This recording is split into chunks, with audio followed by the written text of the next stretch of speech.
Good morning, everyone. Thank you for attending our training session today. Myself and my team are thankful you reached out for some support and assistance with our consulting business of behavior support.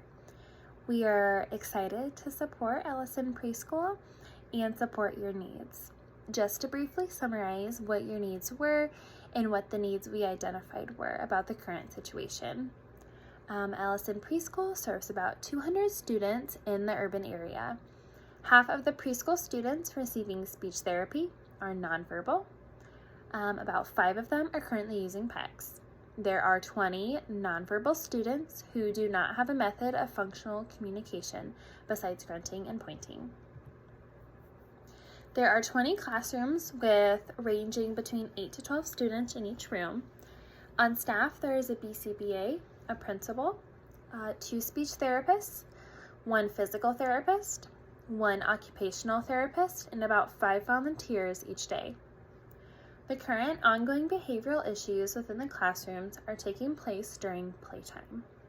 There is a lack of functional communication, and toys get taken from one another. This results in tantrums and fighting. The 2 interventions we suggested for implementation are the VAS, the Visual Activity Schedule, and PECS, Picture Exchange Communication System. PECS is an effective intervention for children with autism spectrum disorder to assist in providing a functional communication method. In addition, its usage has decreased problematic behavior from the child. The Visual Activity Schedules is a successful intervention in teaching children with autism the skills to transition away from preferred items. It has assisted children in preparing for transitions, increasing social skills, as well as decreasing problematic behavior, such as tantrums. We are briefly going to go over the steps to implement PECs. To implement PECs, you're going to need 2 adults to assist in the process. 1 adult will be the communication partner, and the other will be the helper. To begin, we will select 1 picture, and in your welcome training packet, we have a few examples of some materials for PECs and visual activity schedules. Now, once we get into the preschool, each child is going to have specific programming that are specific to their goals and their needs. So right now, what we're using are just examples. So to begin, we want to start with 1 picture, and we want it to be something that's highly preferred for the child. So for example, we did book. We have a picture, and it's labeled with letters. So if I were the client, I'm sitting at the table, the PECS picture is going to be in front of me, and my communication helper is sitting across from me. Either behind me or next to me is going to be my helper, who will assist me in physically prompting to grab my PECS picture and hand it to my communication partner.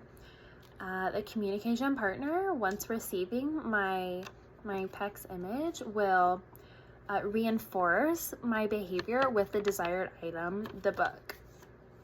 As time goes on, prompt levels will decrease as the stimulus control is transferred to the picture. The child will gain independence after the first icon, and then more can be added on. We want to make sure we're going at a moderate pace. So after the child has started to build skills with PECs, we can continue to add some pictures and icons. So for example, if gym is a really reinforcing area, an environment for a child, that can be our second icon.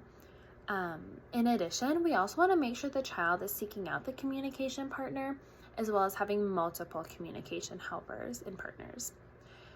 This is reflective of circumstances outside of the clinic, like this will be reflective of the environment at home or at school.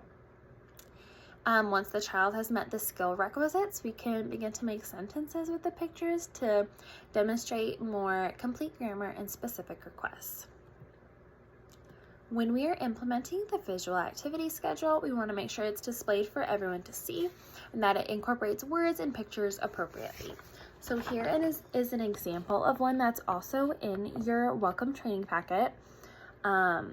So look, we see we have the same interval of time as well as simple 1 or 2 words for the activity. We want to make sure that the teacher is demonstrating the schedule and narrating it as we are moving through these stations, as well as that it's displayed for all children to see. And we want to incorporate words and pictures that are appropriate for the age of the child.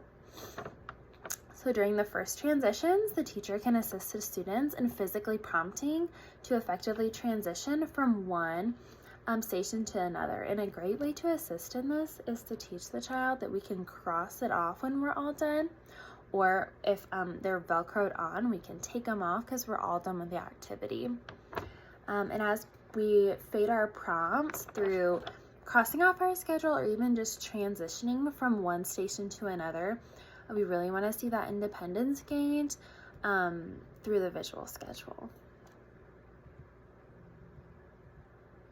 So both of the interventions, PECs and visual activity schedules, can be used to decrease problem behaviors such as tantrums and crying, as well as increasing functional communication and social skills. The plan is to implement these interventions at Ellison Preschool to assist in the decrease of occurrences of tantrums and increase sharing toys, increasing transitioning away from toys, and increasing social skills.